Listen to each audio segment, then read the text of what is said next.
It is often asked if homesteading is worth it, if the lifestyle of being self-sufficient is worth the time and effort required in order to reach those goals.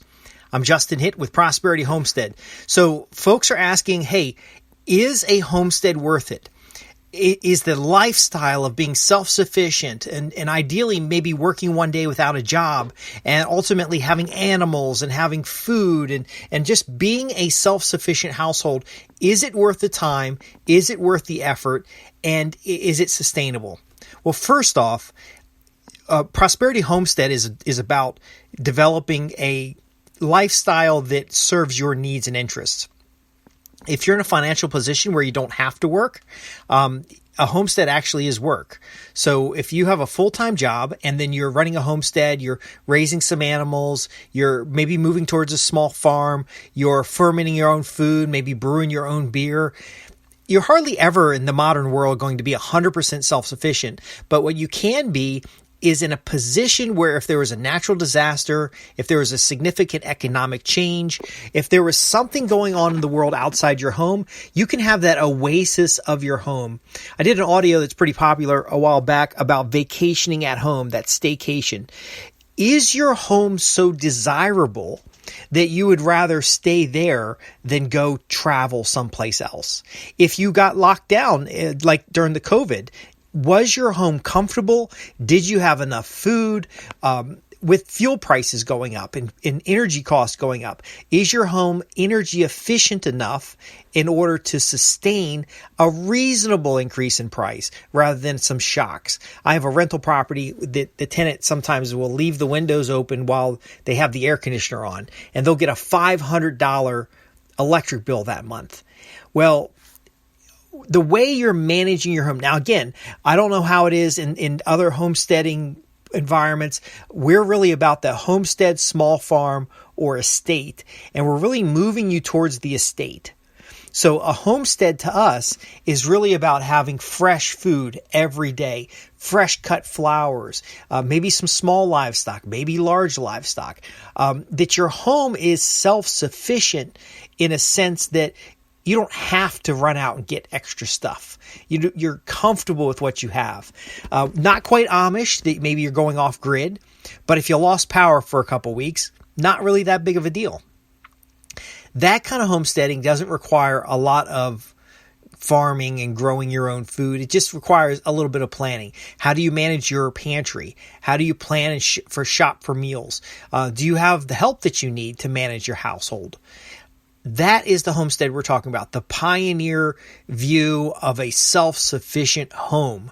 Now, again, if you're going to raise animals and you're going to raise other things, then you may challenge yourself about the number of hours you have in a day if you're holding down a full-time job.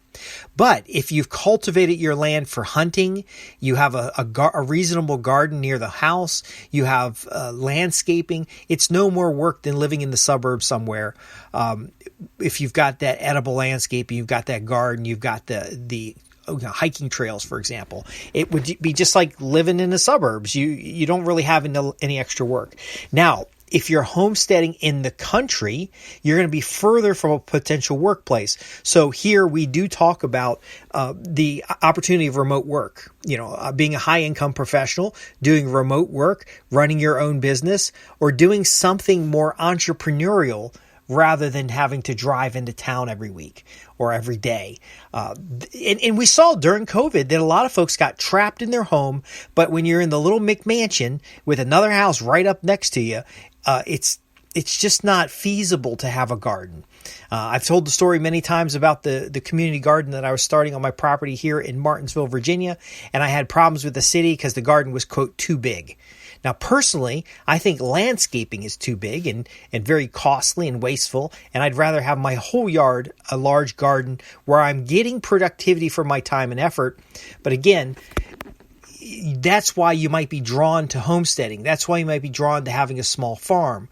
There's a community aspect of homesteading. So if you're driving into town every day and you got an hour commute, then you're going to miss out on the opportunities of the chat over the fence, or going down to the farmer's market and interacting with your neighbors, enjoying quality value-added goods like jams, jellies, fresh baked bread, the cottage industry elements of homesteading.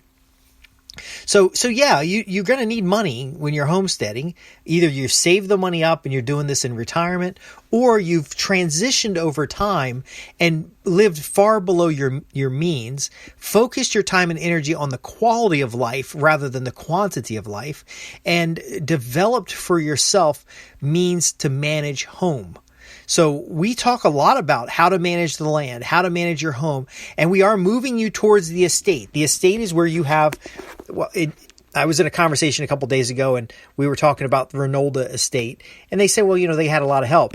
It's implied that historically these large estates had slaves or servants, but aren't we all really kind of slaves to something? Ultimately, your estate is a family property that is pretty much self-sufficient, but has income opportunities on the land. So maybe you've accumulated several hundred acres of land, and you've got 50 acres set aside for timber, and you've got 20 acres that you're grazing small animals, and then you've got the 5 acres around the house, which is gardens, and your zone 1 in permaculture. That could be where you're moving to.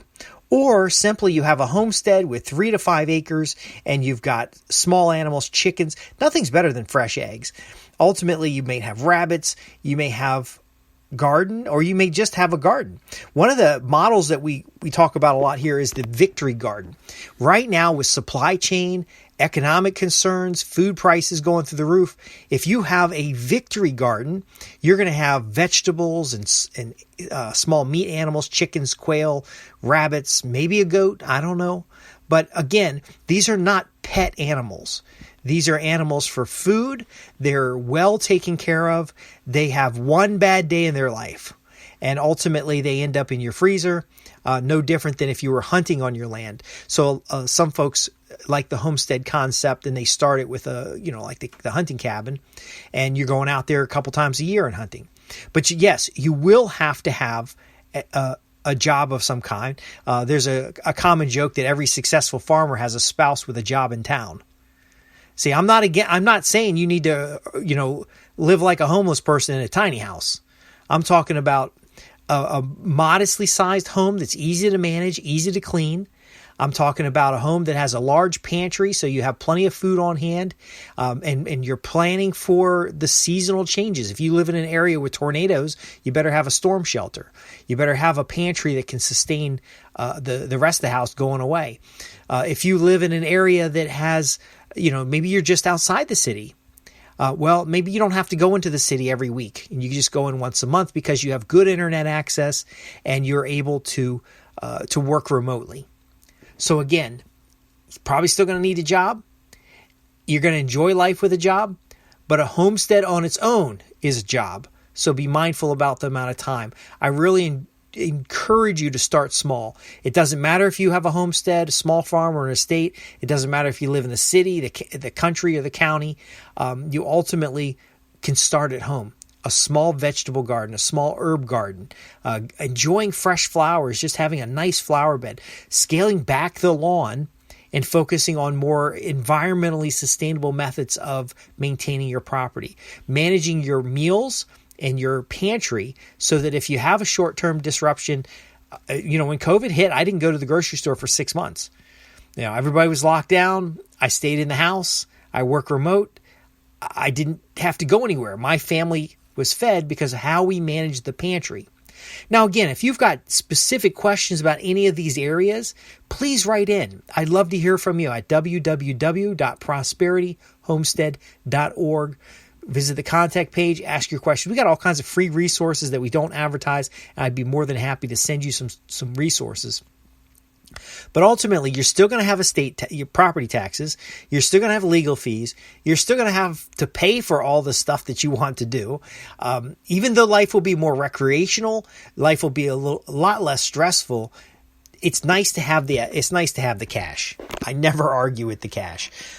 Building wealth is a function of prosperity. Being able to produce a surplus in your home or on the property that you're on is what allows you to sustain more of what you want and really just live your life. So yes, if you have a homestead or you have this homesteading lifestyle, this back to the land lifestyle, most likely you will still need some kind of job, at least until you've established the income streams on the property itself. Now, as you move towards a small farm or you start building out the estate, if you're in a professional job like a lawyer, an accountant, I visited the house of a heart surgeon, and he had kind of a small little estate house going on. He had a nice little garden out back and very relaxing, open spaces for entertaining, outdoor spaces for outdoor living. You really decide. But I want to leave you with this one tip. It's going to make a huge difference. I am big on written plans. Even if you don't think you can start a homestead today, even if you don't think you can have that dream farm you've always wondered about and wished you could have, even if you don't have the palatial estate that you've seen and you just love to enjoy and experience. And by the way, some people get these estates and they do bed and breakfasts, they do tours, they restore a historic estate. You know, I'm not against you living in a giant house. Again, I just want to make sure that the resources are there for you to clean it, maintain it, keep it well established. But if the one thing is a written plan. You can do a vision board. You can cut out stuff from Country Living magazine if you want and paste it on your vision board. You can start buying books and resources and drawing out the plans of, what are you going to do with the animals? Where are they going to live? Where's the garden going to be? I got a permaculture design certification. I went out and put in the time and the research. I've been doing organic gardening for quite a long time. I've done land management or erosion management. I've done project management. I built on those things that are my skill set, but that written plan helped me find those gaps, helped me find places where we needed to fill in the blanks to get where we wanted to be. I'm Justin Hitt with Prosperity Homestead. If you have any questions, visit us at www.prosperityhomestead.org. And I'm looking forward to seeing you next time. Looking forward to hear from you. And I'm here to help small farms, homesteads, and estate transform their land to maximum utility value, maximum enjoyment, and definitely maximum lifestyle.